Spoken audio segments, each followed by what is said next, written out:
Good Saturday afternoon here. A little microphone problem there. 540-0580. 540-0580. Call in with your legal questions. Carl Rominger here. Well, let's see. I had a somewhat busy week.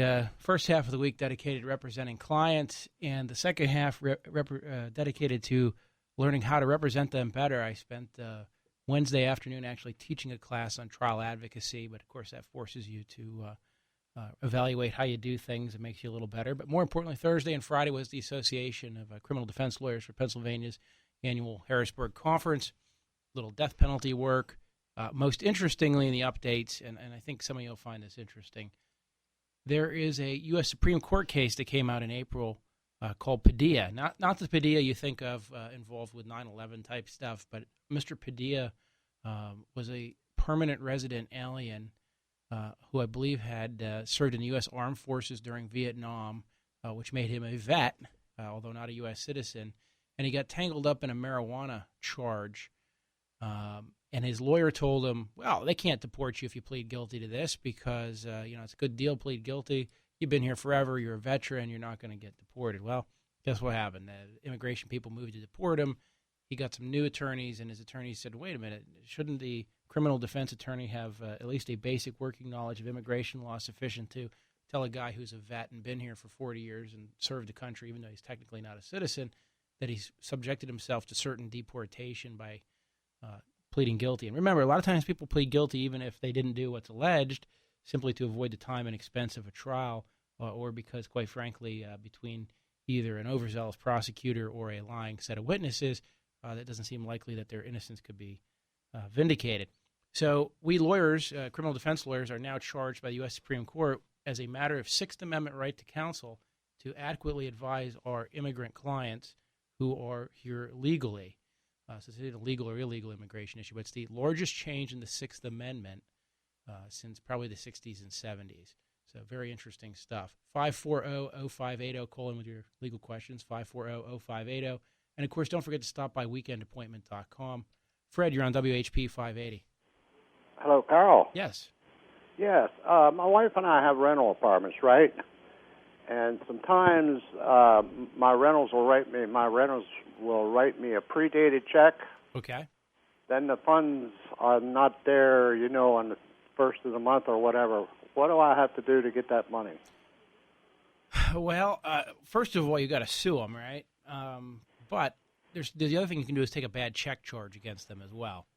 And in order to do that, in order to present a bad check as a criminal matter, you've got to send them a certified letter at the address on the check, whatever address is on the check. Could be your own apartment. Return receipt requested. When that comes back, either signed or unsigned, you can then take that paperwork it has to include a demand to pay within 10 days of receipt. And there's a standard letter that we like to send with those. And then you can take that to the district attorney's office or local police officer after that, and they can criminally charge them with bad checks. And the district attorney will go ahead and collect the funds? The court system will attempt to collect the funds. I missed that. The court system will attempt to collect the funds, and often they'll be successful, but not immediately. But here's the next question. Of course, you do that to them. Hopefully they're not still your tenant, because that's going to make the landlord-tenant situation a little difficult if you've got the police chasing your tenant around. I'm losing it for some reason. What you want to do is go over there. Well, Fred, just pop on the radio here. Turn your radio on, Fred. Yeah. I'll answer him. So we'll give Fred a second here. Fred, what I'm saying is you can go after, and by the way, talk line number is 540-0580, 540-0580. Call in with your legal questions. Get them answered for free here on the air, or at least get pointed in the right direction. Fred was basically saying a tenant writes a bad check. What do I do? Well, the answer is you can do the criminal check thing, but if there's still a tenant of yours, you're going to create a bad situation. The DA will collect it, but I would strongly recommend that you first move to evict them if you're really going to go after them that way. See if they pay up that way. There's statute of limitations on bad check is such that you could start the eviction process and still go after them after a bad check down the road. Want to remind folks, by the way, weekendappointment.com, great place to find some things, comment on things, and have your questions answered online. I did put up what a Pennsylvania district justice does.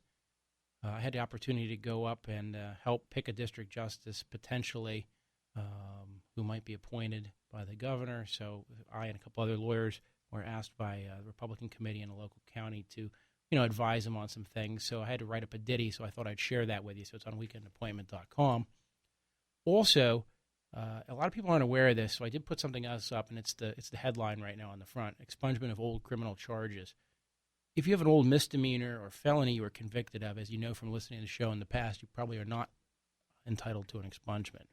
On the other hand, if you have an old summary, let's say you were speeding years ago and you got some old speeding tickets, you got some old summary harassments, public drunks, other kinds of summaries out there. Under the new expungement statute as amended last January, we can now expunge anything that's 5 or more years older in which you haven't done anything new recently.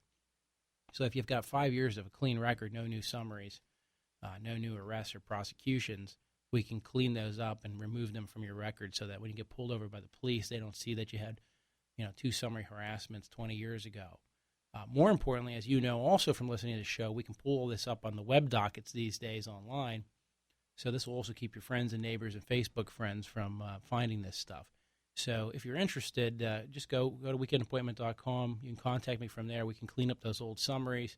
If you have other kinds of charges you want to know what to do, well, basically, if you have a felony or a misdemeanor, you're going to have to have been acquitted or the charge dismissed. Talk line number here today is 540-0580. For those of you who are just joining us, I'm Carl Rominger. I'm a mid-state attorney answering your legal questions on the air here and just kind of giving you some legal advice. Name of the show is Weekend Appointment. And what else did I want to tell you guys about? Currently, the other thing that we found interesting at this seminar was 65% of Pennsylvanians who've made it to a jury believe that death penalty is something that they have to give if a person is convicted of murder. And you should know that murder comes in many degrees: first, second, third, voluntary, involuntary. So even by itself, death penalty only applies to some kinds of first-degree murder. Sammy, you're on WHP 580 with Carl Rominger. My talk line number is 540-0580. What's going on, Sammy? Yeah, Mr. Rominger, I'm seeing a lot of kids whose lives have been wounded or destroyed because they didn't have joint custody. Do you understand when I say joint custody? You mean where they're not seeing both parents? That's right. In other words, the one parent takes them for 1 week or 1 weekend, and then they alternate. Now, I have a graph in front of me here. Apparently, 20 years ago, well, this one goes from 1989 to 1990. Let me ask you this question.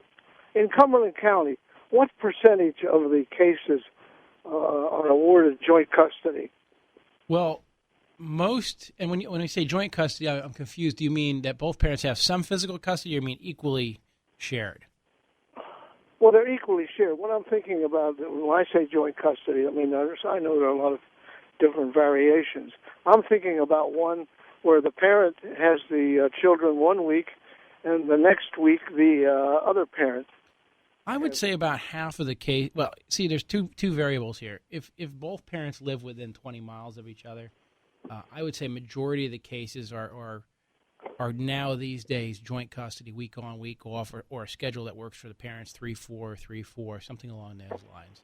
And if they're both in the same school district. So you're saying what, in this county here, something like 90% of the cases are joint custody? If people live in the same school districts, I would say a high percentage of them are, yes. Well, one of the parties live in North Middleton and the other one lives in Carlisle. Right. It would be very typical for that to then be shared, or if they're close enough to drive. Cumberland County. But I would just like to know, is there some way we could find that number out?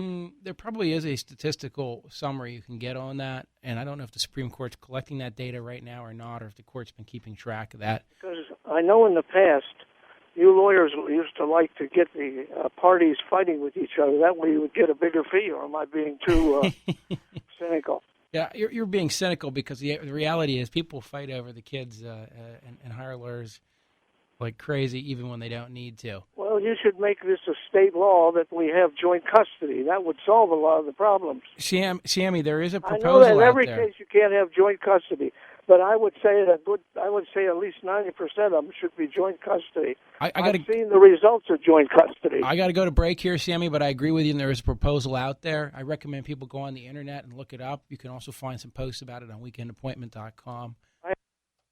I'll see you after the break, 540-0580.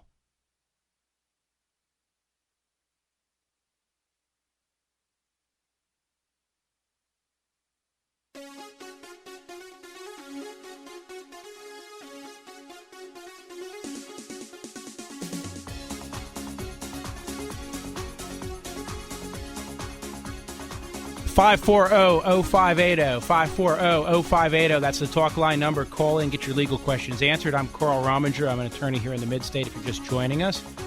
And we have a general practice. We do a little of everything. So if you need us during the week, go to weekendappointment.com. You can find my phone number and my email there. Always great to see you folks in the office.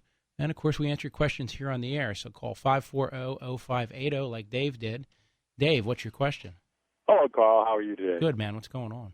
Oh, I'll tell you what, it's 90 degrees out here today. I'll tell you what, it's like summertime almost. I had my windows open this morning, and then pretty soon I retreated to the air conditioner.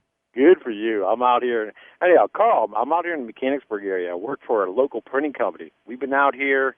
We went from 36 employees down to 16. We were taken over by somebody, a person from New Jersey. And ever since they've taken us over, we have gone, most of us, 4 weeks behind on payroll. We are, some of us 2 weeks, 3 weeks, 4 weeks behind on payroll. And for the reason why there's only 16 employees of us left is because all those ones that fought and complained about getting our paychecks on time were either dismissed or were disgruntled and quit and yada yada.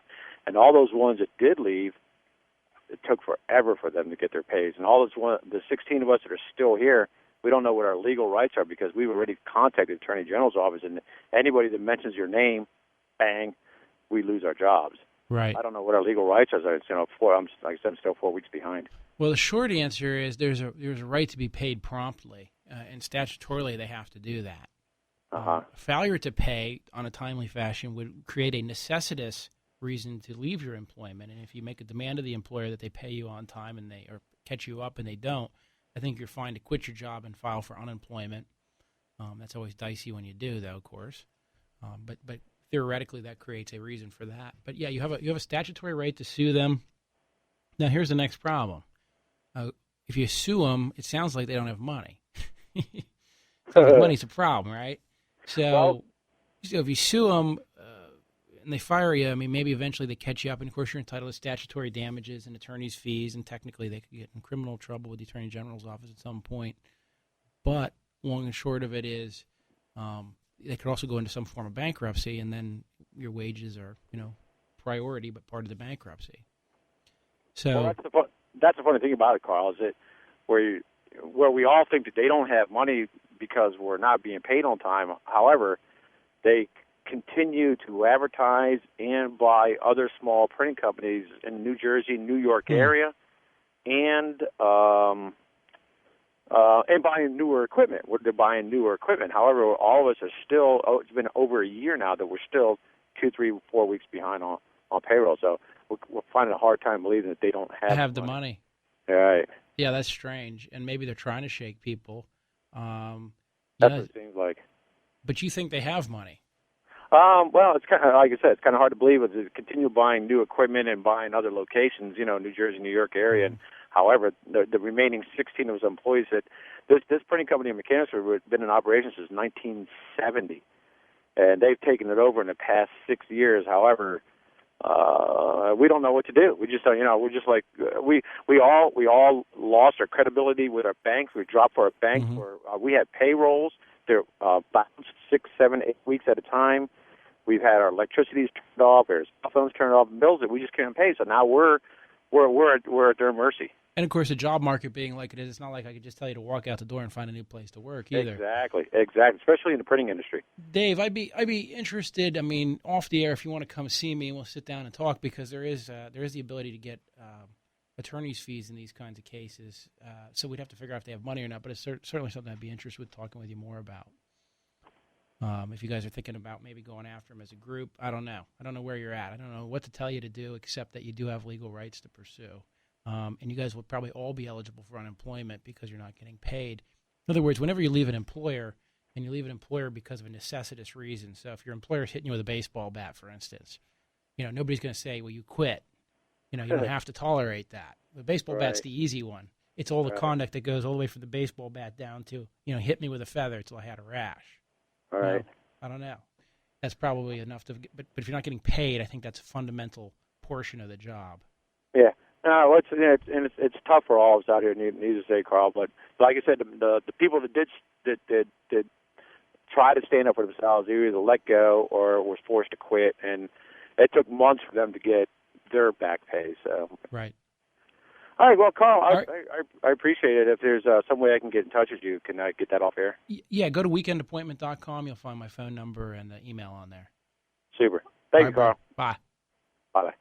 Let's see here. Always interesting when employers aren't paying. Steve, you're on WHP 580. Steve. Yes. What's going on, brother? Okay, I have a question about whether a government official has a right to come into my home. I got a letter from the Oxford Borough Township saying that they're having a problem with water runoff, and what they want to do is come in and inspect, and it's apparently mandatory my house to see if my sump pump is letting water into the sewage system. And I want to know if I have to let them do that or not. Right. Well, the long and short of it is you don't have to let them in, but then they can get an administrative warrant to come in, which would be signed by a magistrate. And if they have the warrant, you have to let them in. So you don't have to let them in voluntarily, but they have to get the warrant. But getting the warrant's real easy because they just go to the magistrate and say, we want a warrant. Okay. So does that make sense? Yeah, I mean, the house is 5 years old, and I don't, see that if the builder did this correctly, I don't see that. I don't like the idea of a government official being able to say, I'm going to come into your house, like it or not. And he can't unless a detached and neutral magistrate signs off on it. And so when we were in law school, we used to talk about this. You have this right to have a warrant for entry. A warrantless entry is per se illegal unless there's special circumstances. And so building code inspectors and folks just have to get a warrant. So what they do is they swear out a warrant to the magistrate, and they'll say, here's our basis and here's our reason, and then you have to let them in. I have to let them. Now, if I would force them to do that, could I be charged for that warrant? No. That's your right. That's your prerogative to ask. That's my right. Okay, thank you very much. All right, brother. Good one. Bye. Interesting. Yeah, I understand that, and unfortunately, you got to let the brother, the big brother in. He's loud. Jeff, you're on WHP 580 with Carl Rominger. My talk line number is 540-0580. What's going on, Jeff? You mentioned murder trials and degrees of murder, first degree, second degree, etc. And right. I served on a murder as a juror on a murder trial. And one thing that occurred to me that wasn't involved in our trial, but I've seen subsequently in cases in Philadelphia. Why is there no what I call murder the 1.5 degree, where they charge the person with attempted murder because the person didn't die, but they had every attempt and they only did die because of extraordinary means of right. somebody else, like the policeman was wearing a bulletproof vest. Well, you're asking an interesting question. Let me explain it one way that I've made this argument before. We kind of highlighted the same thing. Let's just turn the facts just a little bit to a DUI, okay? Right. And it's my first offense DUI. I'm going to get ARD, but I hit a car and I kill somebody. So in one case, I swerve off the road and hit the street sign. In the other case, I swerve off the road and hit a car, kill somebody. In one case, I do 3 years in jail, and in one case, I get a big slap on the back. And the answer is, what's the difference in my conduct? I did absolutely nothing different. I didn't hit that sign intentionally. I didn't hit that person intentionally. And in fact, just random blind luck that one of us hit the sign and one of us hit the person. But the punishment's very different. And so with attempted murder, we have a different standard for punishment than we do if we're actually successful. But you're right, the mindset's the same, the heart's the same, the intention's the same. Where are you at? Are you at the air? Are you flying in a plane? No, I'm actually driving, and this is a cell phone, so it's like. But the question really came about that in Philadelphia there were some policemen who were shot. Right. Okay, and one of them was shot very badly. He actually got hit in the face by a shotgun by the perpetrator. No. And by all reason, that guy should have died. Right. But because of extraordinary hospital care, and he was wearing a bulletproof vest, and part of the blast hit the vest, but it took part of the guy's face off. There was every attempt by that guy to kill that policeman. And here's the next rub. I mean, I know this sounds horrible, but here's the next rub. What if I know I'm a criminal, let's say, and I know that it's the same punishment whether I actually kill you or I don't actually kill you, and in the course of the robbery I shoot somebody, right? Right.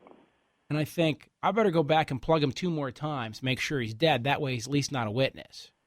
Right. And so there's a public policy, which is if the person survives, you get less punishment. So you should, even if you screwed up in the first instance or done something terrible or your intention was to kill, we don't want to make it so that you need to really make sure they're dead, and there's no benefit to that.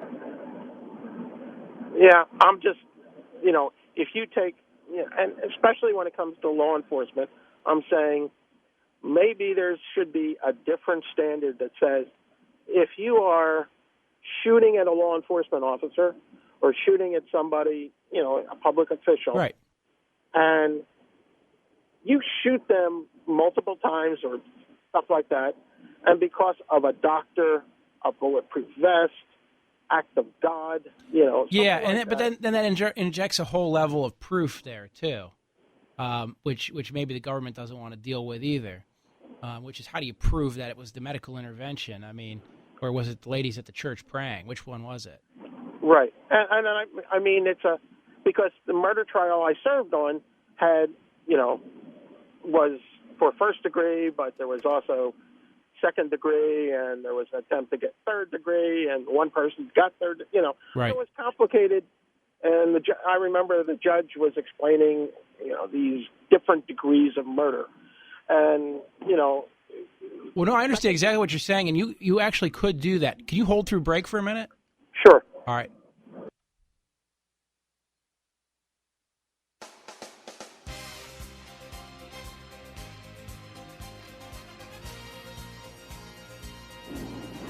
All right, Jeff. You still there, buddy? Yeah, I'm still here. Okay. Actually, I was thinking about it through the break. We can create what we call status crimes. And what I mean by that is, for instance, if I commit simple assault on you, but I know you're a law enforcement officer, then it's aggravated assault. And so what we can do is create a status crime and say attempted homicide on a law enforcement officer carries this punishment, whereas attempted homicide on anybody else carries a different punishment. So that could be worked out, absolutely. Yeah, it's just, because during the trial, one of the things I remember was the judge explaining relatively how simple second-degree murder was, that just because somebody died while you're committing a felony, second-degree murder is there. Correct. So you didn't even have to participate in it. Oh, second-degree murder is a horrible one because you know what? You could actually be a 17-year-old kid who's driving the getaway car from the mini mart where you guys didn't even take a gun, and I can literally, being a complete idiot, not paying attention, walk right in front of you as you pull out, and you don't see me because you're looking, at the money bag or whatever, but I just step right in front of you. I fall over sideways, hit my head, and swell up and die, and it doesn't even hit me hard. It's still felony murder. That's right. And when you think about that, and then I saw these news reports of somebody shooting a law enforcement officer at less than 5 feet with a shotgun. And Jeff, I agree. I got to take a few more callers here, but I really like your point, and I think you're on to something. I think it probably wouldn't be too hard to get it passed in the legislature if you create. I think the easiest way to do is create it as a status crime, which says, because what we don't want to do is encourage people to kill to make sure people are dead. So I've often argued this one, like rape. Why is rape doesn't include the death penalty? Well, the reason rape doesn't have the death penalty is because if rape had the death penalty, then you might as well just kill the victim, because that has the death penalty too. And so at least in your mind, if the rapist can go, all right, I raped her, but I'm not going to kill her because I'm only risking jail for 20 years, not life in prison or death. Right. And all I'm trying to say is when somebody deliberately shoots at a law enforcement officer and knowingly hits him. Right. Okay. Yeah, no, I don't disagree with you. Yeah, okay. All right, my friend. All right, bye. Okay. 540-0580. Jim, you're on WHP 580. Hello. Yeah, what's going on, Jim? I got a question about unions. Okay. Well, these unions hold a lot of power, and a lot of power politically. Now, I'm wondering about the Tea Parties. Would it be possible for the Tea Parties to form a union, and would that be beneficial to them to do so? Well, the reason unions have power is because they control votes. Right. And that's kind of what the Tea Parties want to do. Right, but here's the problem: you got to have it's the power structure. So I'll give you an example, because the politicians can then deliver to the union. So why do you think it is that public employees make so much money and have such good hours and such good benefits? Because the public employees union is a very strong one, and it's one that's very easy for politicians to reward. Right. And then the unions have kind of tied together, so there's this general union thing. But the public employees unions have done even better than, say, the auto workers and other folks like that, because they can directly tie a feedback loop. You know, we got you elected governor, you get us a raise, okay, and we'll make sure we keep you in power if you get us another raise. Right. Well, we can kind of wield the same power with votes as far as the Tea Parties go and hold the politicians' feet to the fire. Yeah. You know, and as long anytime you get a group of people to philosophically hold together, that will happen. But here's the reality of the problem. By the way, talk line number is 540-0580. The reality of the problem is this: people are inherently about themselves at the end of the day. I mean, not everybody, but and the result is it's a very powerful organization when you can feed money and wealth back to your folks. So the Tea Party's problem is, we're not going to ask the government to do that. We're going to ask the government to actually stop wasting money and not enrich me out of the public coffers, right? Right. So as long as people hold their moral philosophy in place, that's great. But for some reason, if you can feed them actual real dollars and additional dollars in salary, they seem to actually participate, and it's easy for the union leaders to get them to come out en masse and rally and get in the bus and ride to D.C. and do all the things that union members do. Right. And I'm being a little bit cynical here, but I suspect that when you know your paycheck's on the line and your wife says, oh, come on, you got to stay at home and mow the lawn. You don't need to go to another stupid tea party. Well, our way of life kind of on the line at this point, and we have all the unions on the wrong side of things. I understand that, and it's like frog in the pot. You know, you turn the water up really slow, you don't know you're being boiled. Well, I guess people finally figured out they're being boiled, but here's the problem. Once the fire's off, I'm not sure they're going to go back to just sitting around wondering what's happening. Right.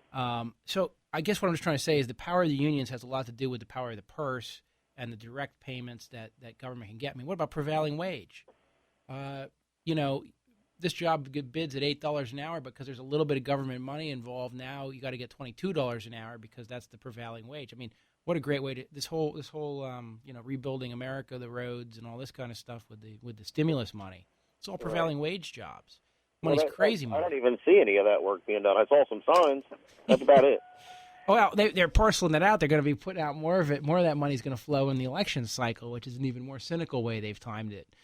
So I guess what the Tea Party doesn't need to form a union. What the Tea Party does is just need to form a cohesive organization and stay together like the NRA does, 4 million members. Okay.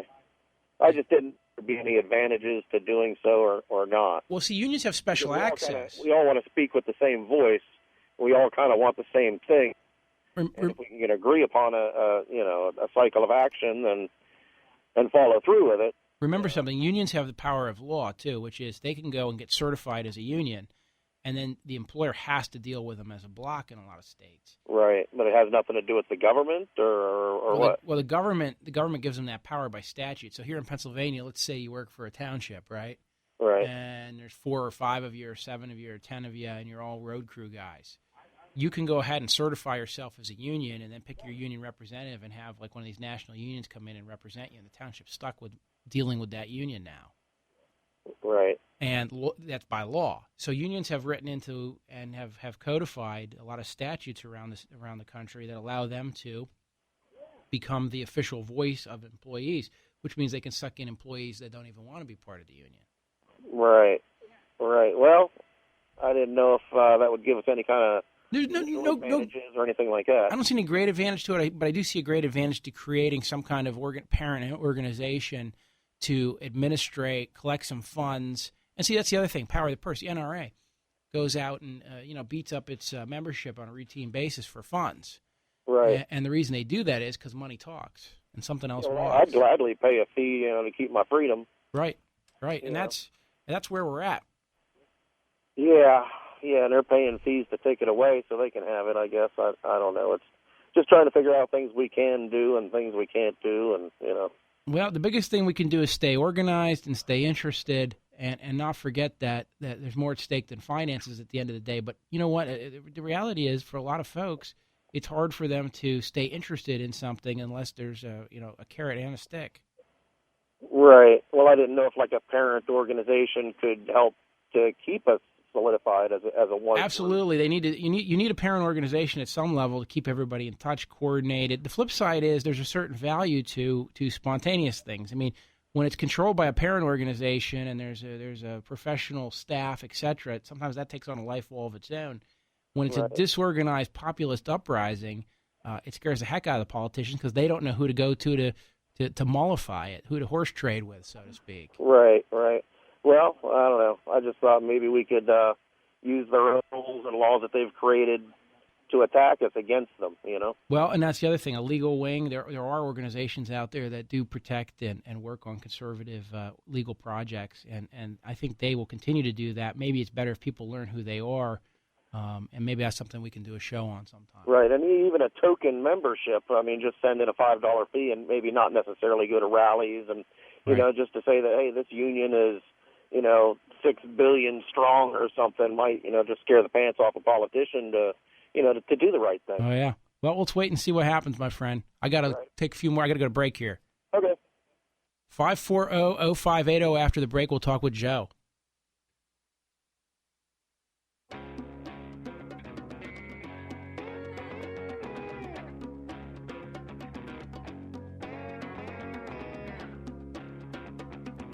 Five 540-0580. Carl Rominger here answering your legal questions, talking about legal topics. Call in if you want, 540-0580. We'll put you on the air, and you can sound off. You can ask me a question. It's free.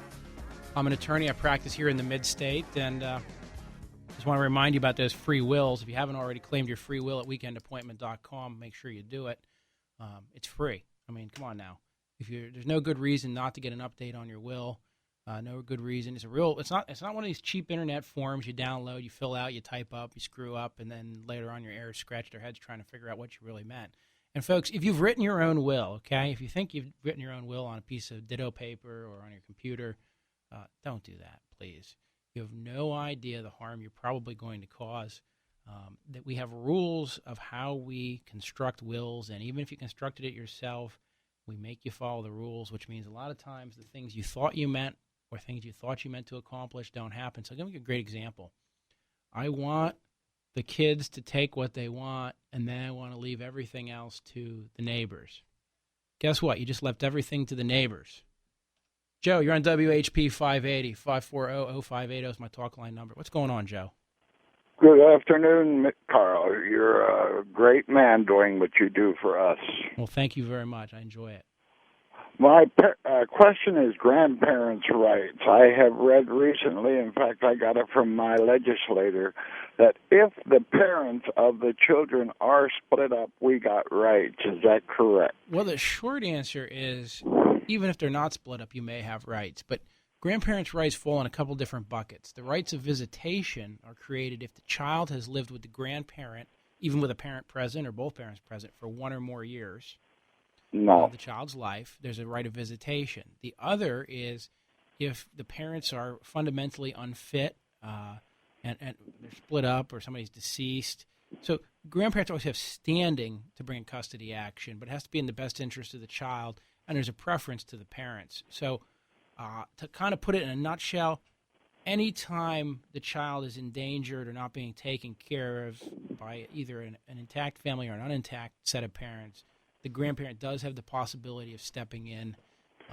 No, I understood from this letter I got from my legislator that if the parents are separated and divorced, we have a right for visitation. Grandparents' right for visitation is only created under the Visitation Act, and that requires that the child have stayed with you for a period of time. Now, no, that didn't happen. Usually, however, if you have one parent who's sympathetic to you, you can then kind of piggyback on that parent to get visitation. She's scared. Okay, thank you very much, sir. All right, Joe. Thank you for a good job. All right, thanks. Yeah, grandparents' rights are complicated because the Supreme Court has said, you can't overdo it and take parents' rights away. But the easiest thing for a grandparent to do is always consult with an attorney and sit down with the particular facts of the case. And if you have a family member who's sympathetic, like the daughter, your daughter's kids, and you have that person, you can always do something jointly with them. In fact, a lot of times we suspect that when a guy or gal shows up in our office and suddenly becomes interested in custody, that they may simply be a surrogate for the grandparent who want to see the kid. And sometimes you get the clear message, and I'm not going to stereotype, except sometimes I have a guy, like a 23-year-old guy in my office with his mother, and she's dutifully explaining to me how much he wants to see the baby, and I'm getting the distinct impression he doesn't want to see the baby. He doesn't even know he has a baby, except for maybe the child support order. But grandma's not getting enough time with the baby, and so she's going to have him. She's going to bankroll him to get some custody so she can keep the baby all weekend while he goes out with the boys and parties it up. And it's not always the case, and there's a lot of guys and gals who take good interest, but it is funny when you get one of those. And, of course, dutifully as a lawyer will, I'm not my choice to make a distinction between whether it's really for the grandparent or the kid, and what you hope is that dad's going to spend enough time with the child and step up to the plate and do what he needs to do. And I like to lecture my clients a little bit about that, too. Nothing makes me angrier than when somebody comes in and says, I want to give up all my rights to my child. I just want to give up all my rights so I don't have to pay child support anymore. I want to be like, hey, knucklehead, why don't you pay your support, and why don't we go to court and get you some visitation, and why don't you man up and do what you need to do, or woman up and do what you need to do to take care of your child, rather than trying to get out from underneath the support. But alas, we can't make everybody perfect, can we? 540-0580, 540-0580. I was talking a little bit earlier, and if you're just joining us, I wanted to give you guys a heads up on what I talked about earlier. Expungements. If you have old summary charges out there, and if you want, go run yourself in the web dockets. In fact, if somebody wants to do this, go to your computer, go to weekendappointment.com, find the web docket, PA web dockets, go in there and run me. Run Carl Rominger statewide. You're going to see I've got some traffic tickets in there. And what could we do with those? Well, I don't think it's been 5 years since I got one, so unfortunately I can't do anything. But let's say, hypothetically, it's been more than 5 years, right? Then you could go back and expunge all those summaries of mine. Now, there are some summaries I could expunge because I was acquitted of them. So I think there's one in there for illegal tint and obscured license plate because the license plate holder covered up Pennsylvania. And as I asked the guy in front of the judge, so you had to figure out what state to run that plate in, right? Well, no, I knew to run it for Pennsylvania. And of course, the judge kind of looked at him like, well, I guess that word Pennsylvania didn't need to be. Yeah, it was covered up by the license. Once they give you at the dealership, ridiculous. But anyhow, long and short of it is I was acquitted of those two charges, so they can be expunged just because I was acquitted. So that's kind of give you the breakdown there. Molly, you're on WHP 580 with Carl Rominger. Hello, is this Carl? This is. Okay, my name is Millie, and I have kind of a generic question. Okay. My husband had, of course, the simple will, and I received everything, okay? And I've been working through that process, and It's going well. My big question is, when I called the county house at Cumberland, they said if I want to redo the deed to the house in my name, right, I need to have a new deed written. Correct. Okay. What are the ramifications of doing that or not doing that in the future and for my children? Okay. Well, first of all, my condolences. Thank you. Second of all, you need do nothing. When a deed is held by a husband and wife, and it usually should be held as tenants in the entirety, But even if it was joint tenants with right of survivorship, but assuming your deed is a true husband and wife deed, which I'm sure it is, as long as you were married at the time you I bought can't hear you. Were you married at the time you bought the property? Oh, yeah. Yeah, I'm sure it's a true husband and wife deed then. Okay. At death of one of the parties, it automatically becomes the sole deed of the other. Yes. So there's nothing you need to do. Okay, that's what I was told. Now, is there any complications if anybody would come back on my husband for some misdeed? No. Or is there any complications for my children when they would get the property? The answer is no and no. Okay. So I can just leave his name on it. Yeah, in fact, usually when if spouses have done it right, and when I say done it right, I mean if you've titled everything right, you don't need to open an estate. Sometimes there are reasons why spouses do title things separately, or just because of the nature of the asset, it's titled only one, and then sometimes you have to open an estate to move it. But houses, cars, all your TVs, all that stuff could flow outside the estate. Okay, well, there's one more question about that. The car that I am using is deeded in his name. Right. Now, this is a 10-year-old car. And I was told, hey, next year when the registration comes up, just have the deed changed over then. Yeah, you can change the title over any time. I recommend you do it sooner rather than later, but that's not really a big deal. Okay, and I was wondering about that with the insurance. I went through the insurance company, and we redid all the insurances that we need to do. Mm-hmm. But the insurance is in my name and the car is in his. That's fine. I mean, here's the interesting thing. I can buy a car, and I can title it to me. Shane can register it, and his mom can put it on the insurance. And it doesn't really matter because all we care about is it registered, is there a title, and is the insurance paid up? Okay. Now I have one more slight question. The deed to this house has a racial familiar with deed that. in it, which I would like to get rid of. Well, or do I not worry about that? The answer is those are void against public policy. Okay. I mean, it would be nice to clean it out, and I can tell you that in the next deed it won't be there. But here's the problem. If you do that, you're going to have to pay somebody to draft the deed, and you're going to have to pay a filing fee. I got to go. There's the music. All right. And that costs about $200. Yes, ma'am. Oh, okay. Thank you. Yeah, that's money you don't need to spend. Hey, go to weekendappointment.com, learn about expunging those old summaries, learn about what a district justice does, and if you need to contact me or hire me throughout the week, make sure you go to weekendappointment.com. You can also claim your free will if you're a registered user. And if you are a registered user and haven't been back in a while, stop in and post something.